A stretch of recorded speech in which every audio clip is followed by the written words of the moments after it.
یا اللہ نہیں کہتے. اور نعرہ رسالت میں کیا کہتے ہیں؟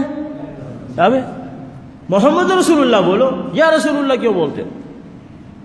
تو یہ بہر کے جہالت پہ چونکہ عمل ہوتا ہے تو یہ اس میں شرک بھی ہوتا ہے. نعرہ رسالت کیا نعرہ لگاتے ہیں اور نبی صلی اللہ علیہ وسلم کو پکارتے ہیں، اور نعت خوانی کے نام پر اس میں ایسے ایسے اشعار کہے جاتے ہیں جیسے نبی کھلاتا ہے اور نبی کا ہم گنگاتے ہیں. ایسے اشعار کہے جاتے ہیں. کیا کہتے ہیں؟ نبی کھلاتے ہیں اور نبی کا ہم گن گاتے ہیں. پھر کس نے کہا نبی کھلاتا ہے؟ نبی علیہ الصلوۃ والسلام خود کھانا کھانے کے بعد جو دعا پڑھتے اس دعا میں کیا کہتے؟ الحمدللہ الذی اطعمنی، ساری تعریف ہے اس اللہ کی جس نے مجھے کھلایا. نبی علیہ الصلوۃ والسلام فرماتے ہیں کھانا کھانے کے بعد ساری تعریف اس اللہ کے جس نے مجھے کھلایا. اور یہ کہتا ہے نعت خوان کہ نبی مجھے کھلاتے ہیں. رسول اللہ نبی کہے کہ اللہ مجھے کھلاتا ہے، اور یہ کہتا ہے کہ نبی مجھے کھلاتے ہیں. اور بے شمار آپ اشعار سنیں ان کے نعتیہ اشعار سنیں، اور اسی طریقے سے قوالیاں سنیں تو سارے شرک ملیں گے. تو عید میلاد النبی کے موقع پر جہاں بدعات ہوتے ہیں وہیں شرکیات بھی ہوتے ہیں. اسی طریقے سے بے حیائی کے سارے کام ہوتے ہیں. بے حیائی کے سارے کام ہوتے ہیں. نبی علیہ الصلوۃ والسلام کے نام پر تم نکلے ہو اور عورتیں بے پردہ گھوم رہی ہیں جلوس کے اندر.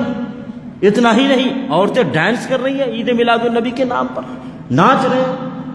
اور اسی طریقے سے نبی علیہ الصلوۃ والسلام کے عید میلاد النبی کے نام پر گانے بجانے ہو رہے ہیں. بے حیائی کے سارے کام ہوتے ہیں جس کا اسلام سے قطعاً کوئی تعلق نہیں ہوتا. اسی لیے میں کہتا ہوں عید میلاد النبی کے موقع پر کوئی کام ایسا نہیں ہوتا جس کا تعلق اسلام سے ہو، چونکہ عید میلاد النبی خود اسلام سے ہٹ کر ایک چیز ہے. اسی طریقے سے اس میں خود رسول اللہ صلی اللہ علیہ وسلم کی گستاخی ہے. کیوں کہ کیا کہتے ہیں کہ عید میلاد النبی منانا اچھی چیز ہے. کیا ہے؟ اچھی چیز ہے. اب ان سے ہم سوال کرتے ہیں نبی علیہ الصلوۃ والسلام اتنی اچھی چیز بتا کر کے نہیں گئے؟ کیونکہ عید میلاد النبی منانے والے خود کہتے ہیں رسول اللہ صلی اللہ علیہ وسلم ثابت نہیں ہے لیکن اچھی چیز ہے. اچھی چیز ہے. ابھی تو میں سوال کرتا ہوں اتنی اچھی چیز رسول اللہ صلی اللہ علیہ وسلم نہیں بتا کر کے گئے؟ رسول اللہ صلی اللہ علیہ وسلم گستاخی کر رہے ہو یا ادب کر رہے ہو؟ تو نبی علیہ الصلوۃ والسلام کی بھی گستاخی ہے اور صحابہ کرام کی بھی عزتی ہے. ابو بکر صدیق رضی اللہ تعالیٰ عنہ 2 سال حاکم رہے، حکمران رہے، خود پاور والے تھے. کیا اپنی حکومت میں اعلان نہیں کر سکتے تھے چلو عید میلاد النبی مناؤ سارے لوگ، چلو اس دن چھٹی رکھی جائے، جس دن عید میلاد النبی ہے اس دن چھٹی رکھی جائے، سارے کام ختم بند، اور عید میلاد النبی کے دن چھٹی بھی ہے اور چلو جلوس نکالو. ابو بکر صدیق نے کیا یہ کام؟ 2 سال حاکم رہے، حکمران ہیں. اس کے بعد عمر فاروق رضی اللہ تعالیٰ عنہ وہ بھی حکمران ہے، 10 سال سے زیادہ حاکم رہے. کیا انہوں نے اپنی زندگی میں عید میلاد النبی منوایا؟ اس کے بعد علی رضی اللہ تعالیٰ عنہ، عثمان غنی رضی اللہ تعالیٰ عنہ، علی رضی اللہ تعالیٰ عنہ، ابو بکر عمر سسر ہیں رسول اللہ صلی اللہ علیہ وسلم کے. عثمان اور علی رضی اللہ عنہم اجمعین یہ داماد ہیں رسول اللہ صلی اللہ علیہ وسلم کے.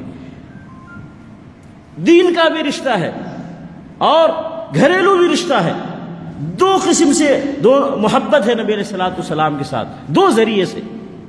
لیکن کسی نے یہ کام نہیں کیا اور تم سمجھتے ہو یہ اچھا کام ہے. یعنی صحابہ کرام کو یہ چیز یہ پتہ نہیں چلا کہ اچھا کام ہے، یا پتہ چلا انہوں نے کیا نہیں کیونکہ رسول اللہ صلی اللہ علیہ وسلم کے ساتھ ان کی محبت نہیں تھی زیادہ، تمہاری محبت زیادہ ہے. صحابہ کرام کی بے عزتی ہے اس کے اندر. اسی طریقے سے ائمہ کرام امام حنیفہ، امام شافعی، امام مالک، امام احمد بن حنبل رحمۃ اللہ علیہم اجمعین سارے کہتے ہیں یہ 4 ائمہ کرام برحق ہیں، چاروں امام ہیں، مسلمانوں کے امام ہیں. امام حنیفہ رحمۃ اللہ علیہ امام اعظم ہیں. ٹھیک ہے، میں پوچھتا ہوں ان سے امام اعظم امام ابو حنیفہ رحمۃ اللہ علیہ نے اپنی زندگی میں کتنی مرتبہ عید میلاد النبی منایا اور اپنے شاگردوں کو تعلیم دیا؟ تو عقیدے کی باتیں سمجھائی، نماز کے مسائل سمجھائے، وضو کے مسائل سمجھائے، روزے اور حج کے مسائل سمجھائے. بتاؤ عید میلاد النبی کے مسائل بھی امام حنیفہ رحمۃ اللہ علیہ نے سمجھائے تھے؟ ہے کوئی فقہ کی کتاب میں کہیں یہ ٹاپک؟ تو نہیں، ائمہ کرام سے ثابت نہیں، لیکن اچھا عمل ہے. ابھی تو تمہیں زیادہ علم ہے یا ائمہ کرام کو زیادہ علم تھا؟ صحابہ نبی علیہ الصلوۃ والسلام کے ساتھ ائمہ کرام کو زیادہ تعلق تھا، تمہیں تعلق ہے، تو اس میں ائمہ کرام کی بھی بے عزتی ہوتی ہے۔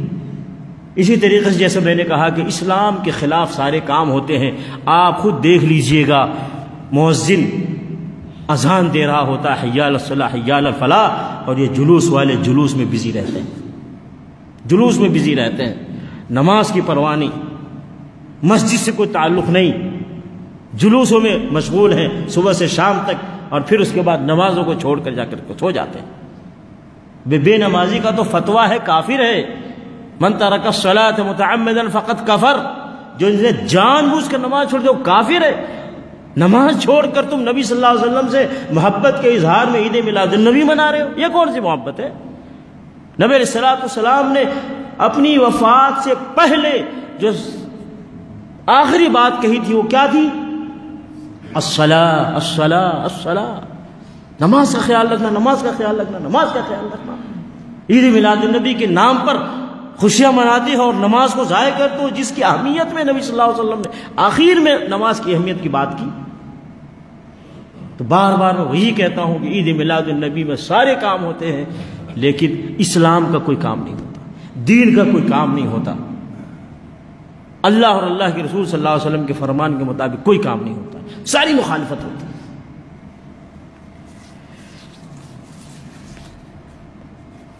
اب میں ایک بات بتاؤں،